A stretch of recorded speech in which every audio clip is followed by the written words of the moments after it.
स्वागत। आज हम एक छोटी पर काफी असरदार कहानी की पड़ताल कर रहे हैं, भूतिया हवेली का रहस्य। ये एक स्रोत है जो हमें मिला है। नमस्कार। हाँ, ये कहानी ऊपर से तो सीधी लगती है, पर इसमें डर पैदा करने के कई दिलचस्प तरीके इस्तेमाल हुए हैं। बिल्कुल। तो आज हम देखेंगे कि ये कहानी डर कैसे जगाती है और इसके कौन से हिस्से वाकई जहन में रह जाते हैं। चलिए शुरू करते हैं।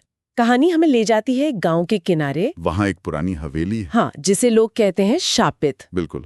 और गांव वाले वो तो साफ चेतावनी देते हैं कि भाई वहां मत जाना, जो गया वो लौटा नहीं। पर कहानी तो तब शुरू होती है जब कोई चेतावनी नहीं मानता।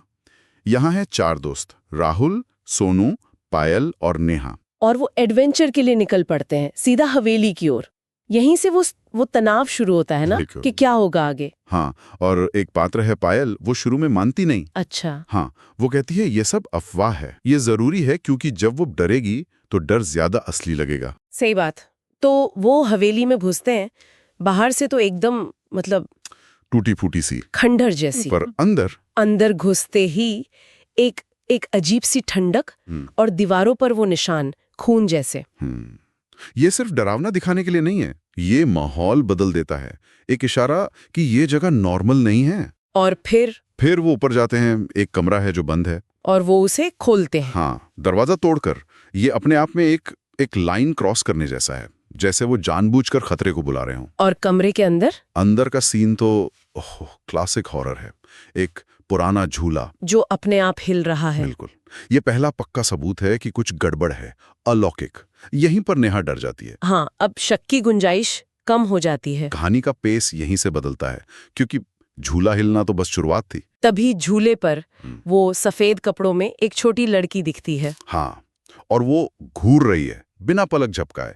ये मासूमियत और डर का अजीब कॉम्बिनेशन है, बहुत असरदार। नेहा चिल्लाती है, पर दरवाजा अपने आप बंद हो जाता है।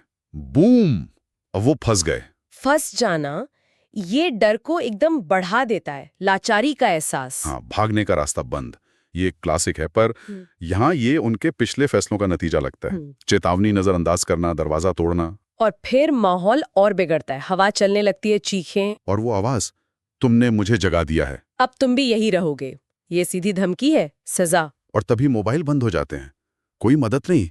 और फिर पायल गायब। ये तो हाँ, ये डर को और गहरा कर देता है।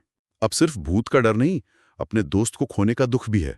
उन्हें पायल को ढूंढना है। और ये उन्हें कहाँ ले जाता है? नीचे, तहखाने की तरफ। तहखाने में क्या मिलता है? एक पुरानी डायरी।